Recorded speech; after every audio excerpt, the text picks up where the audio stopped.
David is my name. New York is where I was born and reared. I grew up as part of a household of 4, which included my mother, father, and younger sister. My father worked for a financial company as a salesman. At work, he made decent money and had a good sales record. My dad's income was more than sufficient to sustain us, but my mom stayed at home to raise us. I ultimately took entrance examinations for private middle schools and was accepted, per my parents' wishes.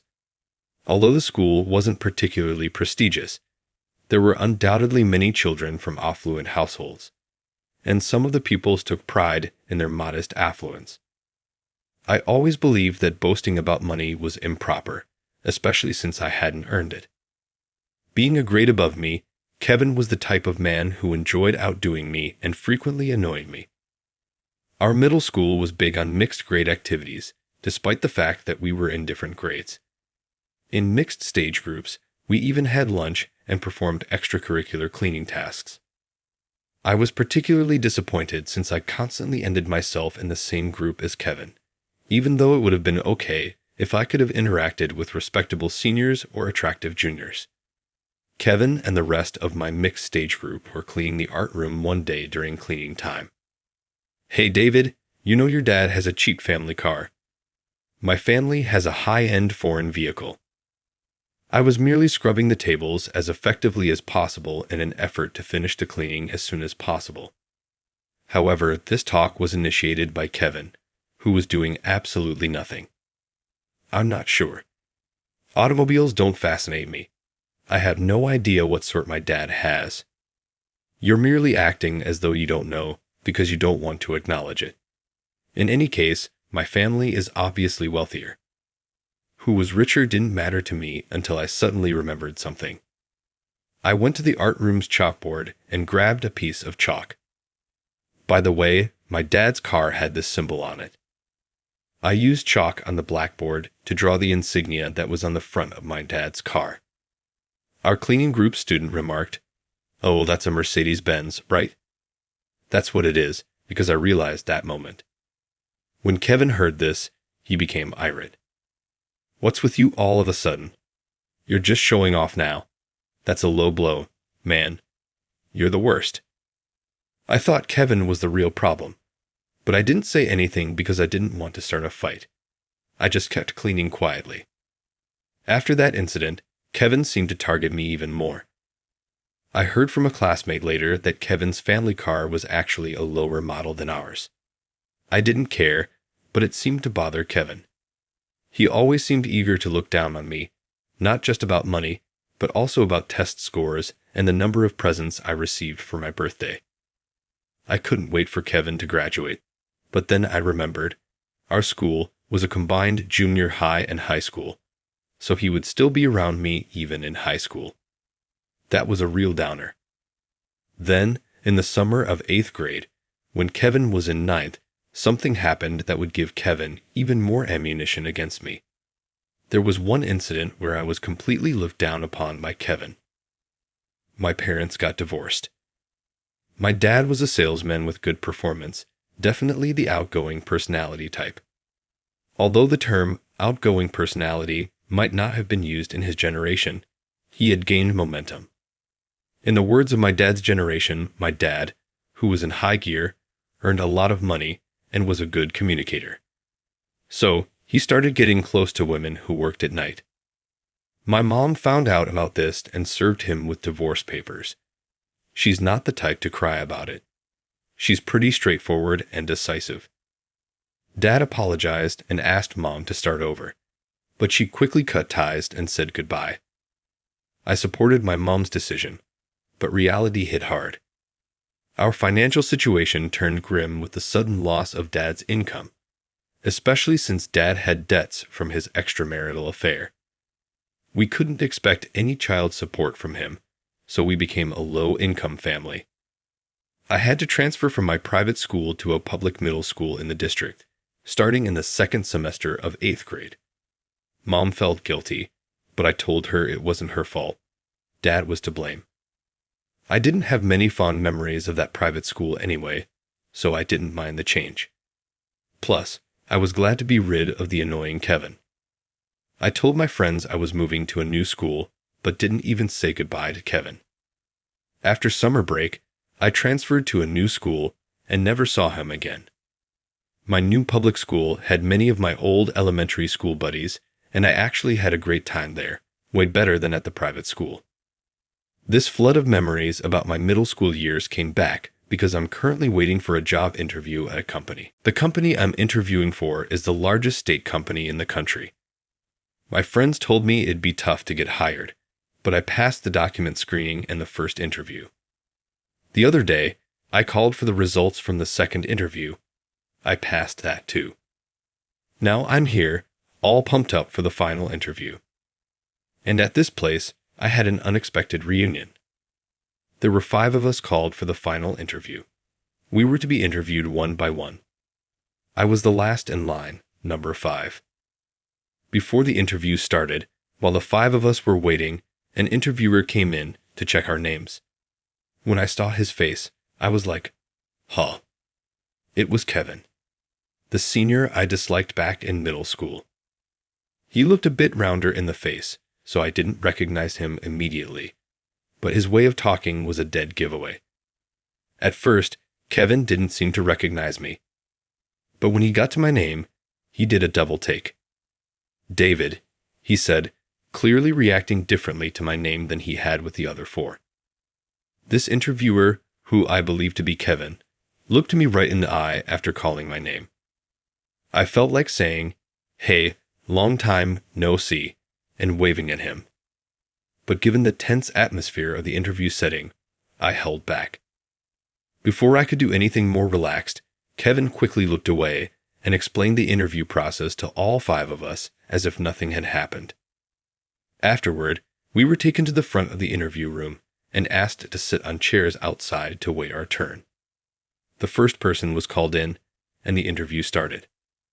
About 7 to 8 minutes later, the first candidate came out, and the second was called in. I quietly asked the first guy how it went.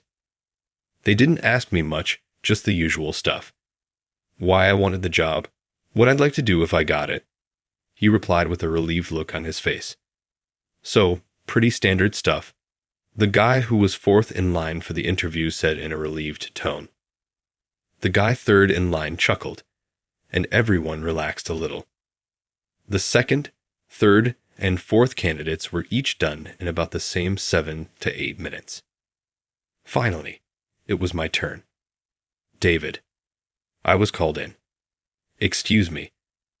As I entered the room, 2 interviewers were sitting in front of me, and one of them was definitely Kevin. Let's start the interview. First question. Please tell us your motivation for applying. The other interviewer, he was not Kevin, asked me that question. Here it comes, just like the others said it would be. I gave my prepared answer. I'm motivated by my previous job in system development, but I wanted to tackle larger scale projects. My experience will allow me to contribute effectively to your team. As soon as I finished speaking, Kevin jumped in. Many people say they want to do big things and join our company, but the reality is a lot of the work is detailed and mundane. Are you aware of this? His tone was almost confrontational. The other interviewer glanced at Kevin, looking a bit flustered, but Kevin kept going. You seem to have a naive view of our company. I'm giving you a special challenge, a test, 10 minutes long.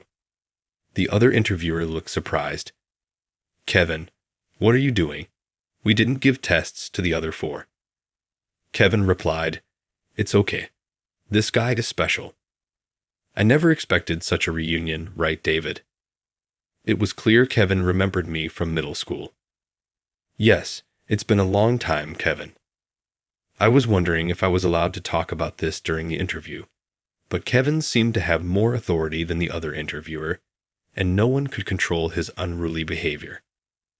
The other interviewer looked confused, but he gave up and listened to us in silence. Man, I was surprised when I returned from summer break in junior year and you had just vanished.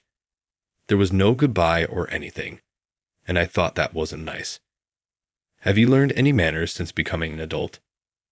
I could reject you right now without even interviewing you, but it's not fun just to dismiss you outright. So, I prepared for this test. I didn't know you were applying until I saw the list of candidates today. I had to scramble to get this test from the website at the last minute, Kevin said, pulling out some papers from his clear folder. It's not a test on a computer. It's a paper form test. Huh. Then he showed the interviewer next to him the test I was about to be given. How about that, Chris? Check this out. Even you, a graduate of Harvard University, wouldn't be able to solve this, right? Yes, it's a math problem.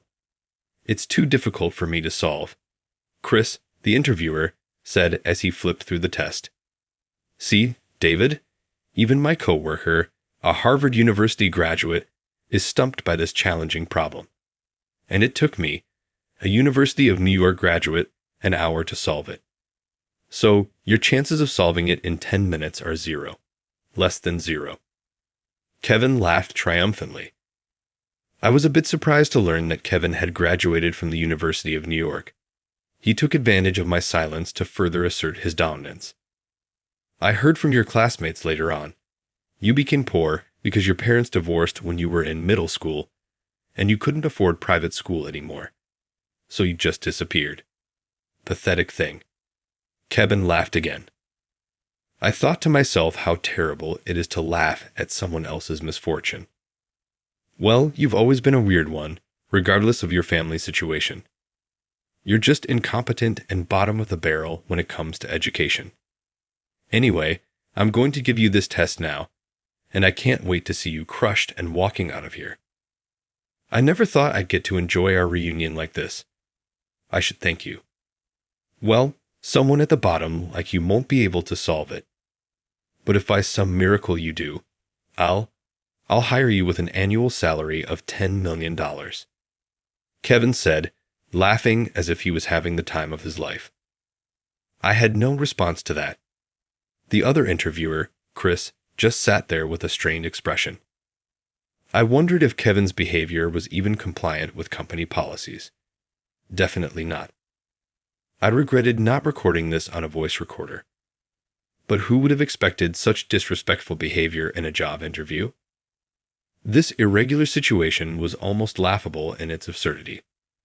All right, I'll hand out the test now, Kevin announced, standing up with the test papers in hand. Chris hurriedly set up a folding table and then placed the test paper printed with questions in front of me. You have 10 minutes. If you give up, you can leave before time's up, of course. That means you're not hired, Kevin said, glancing at the wall clock. As the second hand hit 0, he declared, "Start now." I flipped over the test in front of me and started reading the questions. As I carefully went through each problem, Kevin taunted, "Hard, isn't it? I knew you couldn't do it. Just go home." I ignored Kevin's remarks and began working on the problems. Kevin stopped trying to talk to me after a while, but after 5 minutes had passed, he said, "Your hand has stopped. I commend your effort to try and solve at least one question, but sometimes it's important to know when to give up. Ready to throw in the towel?" I replied to him then, "No, I'm not giving up." My response made Kevin raise his voice. "Even more stubborn, aren't you? It's not good to cling to false hope. It's better to cut your losses and move on to things you can actually do." You're right, Kevin. Clinging to the impossible isn't like me at all. But you're making a big mistake. I haven't stopped because I've given up, I said, placing my pen down on the table. A big mistake? How dare you say such insolent things? Well, you still have 3 minutes left. Stick it out if you want. It's your choice, Kevin replied angrily. No need to stick it out because I've already solved everything. Should I hand it over to you, Kevin? I said. Kevin became even more enraged. You have an attitude. Oh, I see. You're just too proud to submit a blank sheet, so you scribbled something on it. But if it's all wrong, it's meaningless. You're not getting hired either way.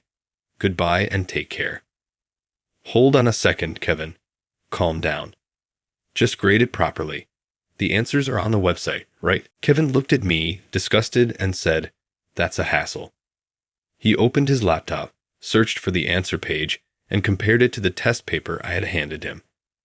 After a while, Kevin's face turned pale. "Is something wrong, Kevin?" I asked. The other interviewer, Chris, leaned over to look at Kevin's laptop screen, and then at my test paper. "All the answers are correct," Chris exclaimed, raising his voice for the first time. Kevin was speechless. "Say something, Kevin. It's terrible to conduct a test and not grade it properly." When I said this, Kevin accused, "You. Where did you get the answers? How did you cheat? I won't forgive this." Exasperated, I sighed deeply and said, "All the answers are correct, aren't they? And I didn't cheat. How could I have cheated in this situation, Kevin? You printed out these questions on a whim.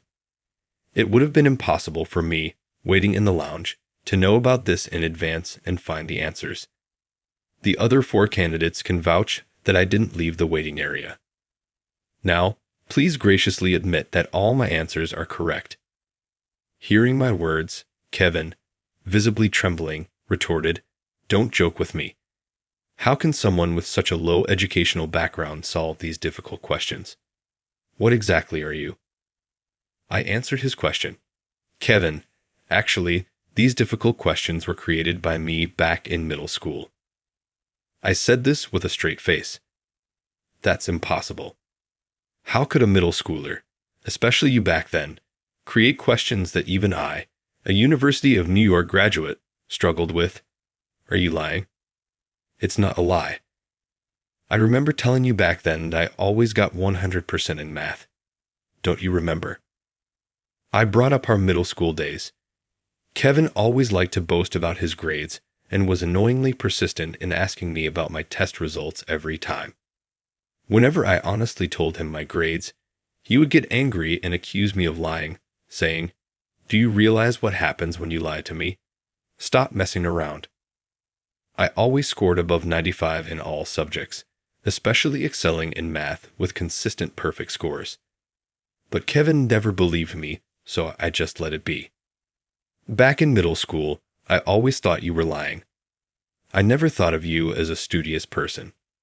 Kevin still seemed to think I was lying. "Kevin, did you actually see his resume thoroughly?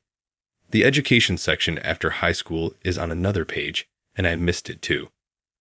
"But look at this," Chris, the other interviewer, said while looking at the computer screen, showing Kevin the education page from my application form.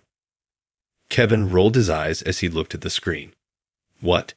Graduated from the University of New York and then went to the Technical University of Munich, TUM. Majoring in engineering?" Kevin read this out loud. Chris responded, "TUM is known as one of the world's top engineering schools. It has produced several Nobel Prize winners. The level is just incomparable." Amazing. Kevin was speechless, taken aback. "No, I didn't receive a Nobel Prize, so it's not incredible. I've always been interested in programming since I was little, learning it independently and excelling in STEM subjects. In middle school, I developed apps as a hobby and studied IT. The test you gave me today was something I created back when I transferred from private to public school in 8th grade. At the time, we were poor, and I couldn't use a computer, so I made and posted college-level math problems online to pass the time. I was surprised that you found the one I created and used it in the test." I explained this to both of them. "I see. You graduated from the University of New York and then TUM, which is why your post-university education is on a separate page. I apologize for overlooking it. It's an honor to have someone as talented as you work with us. But then again, are you sure our company is right for you? With your qualifications, it would be easy for you to join a renowned IT company in Germany or even start your own business, right?" Chris said, looking me in the eye. Kevin remained silent throughout. "Yes, as you said, I considered working for a major IT company and even starting my own business. However, I wanted to contribute to my home country, America. So, I wanted to work for your company. I believe there are endless possibilities here with a global perspective. When I responded this way, Chris's eyes lit up. Yes, our company is still growing, so we really appreciate your help. Right, Kevin? Chris sought Kevin's agreement. However, Kevin, unable to accept the situation and with his pride wounded, muttered to himself, "How could I lose to David?" Kevin, you're not losing. You're a University of New York graduate, after all, Chris tried to console him. But Kevin lamented, I was always jealous of David in middle school. He was respected by everyone, teachers and students alike, and was capable of everything. I was relieved when he transferred out. I worked hard, graduated from the University of New York, and climbed up to this position at a renowned IT company. And now, he's threatening my status again. Give me a break. Then, the door to the interview room opened with a click. Turning around, I saw a man standing there, President Smith. It was the CEO. I came to check on the final interview, which took quite some time, and I overheard some of the conversation at the entrance. I made a mistake in leaving the interview to Kevin. You've let your personal feelings interfere far too much. Chris must have been in a tough spot, not being able to speak up against his senior. But now that I'm here, I can say this clearly as the president. First, David, the president then called my name. Yes, I responded. The president said, Actually, I was interested in you since seeing your application. Chris mentioned earlier, and I agree that you could earn a much higher salary at a top German company or even start your own business with your talent. But you still want to work for our company. Thank you, President. Yes, I did think a lot about where to work, but I chose to work for your company. As I told Chris earlier, I want to help develop an American company with a global vision, I replied. The president nodded in agreement. Thank you. Then he continued speaking. And now, Kevin. Kevin was called. He said, yes, in a small voice and looked at the president. He looked like a puppy staring anxiously at its owner, expecting anger. I'm shocked at your brazen behavior. You've shamelessly brought your personal vendetta into my company's recruitment process. You're fired, the president declared firmly. Please, President, anything but that. I'm truly sorry. Please forgive me, Kevin begged with tearful eyes. But the president was unyielding. Kevin, work is all about trust. Actually, it's not just work. All relationships are based on trust. I trusted you with the interview process, and you betrayed that trust by acting on your own whims. A talented candidate like David comes for an interview, and you try to disqualify him with terrible treatment.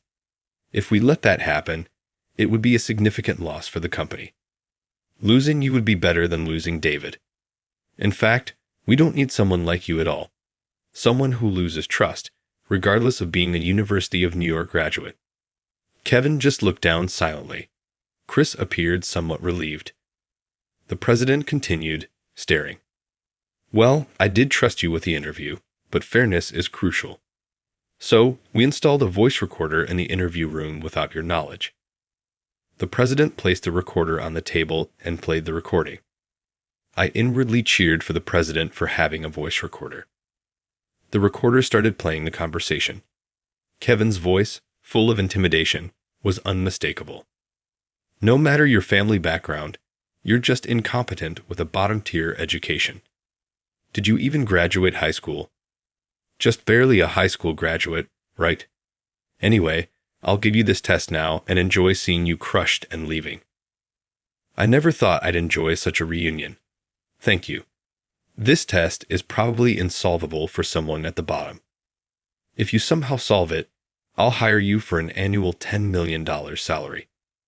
The president stopped the recording there. So, Kevin, what an outrageous thing you've said. You thought David was the bottom of the barrel, but he's actually a highly educated and capable individual who solved all the difficult questions. Who's going to pay the promised $10 million? Should I, the president, pay it? If you decide such things on your own, we might have to consider legal action. It's a serious offense, Kevin, The president spoke sternly. "I'm sorry, President. It was just a slip of the tongue." "I didn't mean it," Kevin tried to excuse himself. "You conducted an unnecessary recruitment test with a candidate based solely on your words. You'll have to take responsibility for your actions. We'll cut your salary and bonus this month and allocate it as part of David's $10 million reward.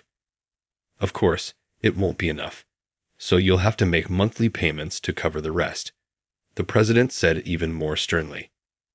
Kevin looked utterly despairing and couldn't say anything more. The president continued without hesitation. "You're also responsible for your words and the crime of insulting David. If you're sued for defamation, you'll lose. I'll keep this recording with me."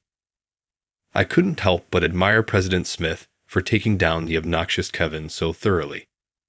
I felt incredibly relieved and pledged in my heart to follow President Smith and contribute to his company. 3 months have passed since then. I was hired by Smith's company, a leading 8 firm named Tech, and worked in a significant position. Since joining, Tech has embarked on more global business strategies, and I've contributed using my German skills and the technology knowledge I gained from the Foreign Engineering University. Kevin had to leave GTE and now works as a systems engineer in a smaller company.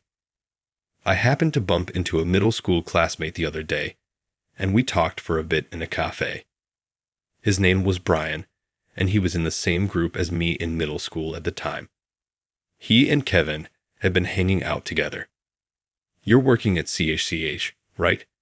Kevin used to work there too. He became famous among us for getting into the University of New York and joining a renowned IT company. "But I heard he wasn't well liked due to his attitude," Brian said. I told Brian the name of the company I worked for, and he told me about it. "But you know, Kevin was really down after you suddenly transferred. He kept saying, 'Why did he have to leave?' and looked dejected." "No," Kevin said he felt refreshed when I left. "You should have been more friendly with him. He always acted tough and wasn't honest. Deep down, he wanted to be friends with you," Brian said. If that was true, it was quite clumsy of Kevin. But I felt a bit relieved to hear it. This is something I heard recently. The president told me that Kevin had offered to pay me several hundred every month after he left CHCH to help cover the $10 million he owed me. But I refused to accept it because I was being paid enough at my company. As I didn't want to take money from someone struggling, I'd rather focus on developing the company and improving both its performance and my salary. The president said Kevin seems to have changed a bit since working at another company. He's reflecting and working diligently. Kevin's a capable guy when he's not overconfident. If he continues to work hard, I'd be willing to work with him again, the president remarked. I felt the same. One day, Kevin and I, such an oil and water relationship, could become something more meaningful, like a well-mixed dressing. Even if we don't thoroughly blend, we could still complement each other. A few months later, Chris and I were assigned to conduct mid-career interviews. On the day of the interviews, Chris noted while looking at an application form, "The 5th candidate is seeking re-employment." Indeed, Kevin. University of New York graduate. What should we do? We both knew our thoughts were aligned. If Kevin had truly repented and was willing to cooperate and work with everyone, we'd want to work with him again. "Excuse me," a man said as he entered the interview room. Seeing Kevin's softened expression, Chris and I exchanged knowing glances and started the interview.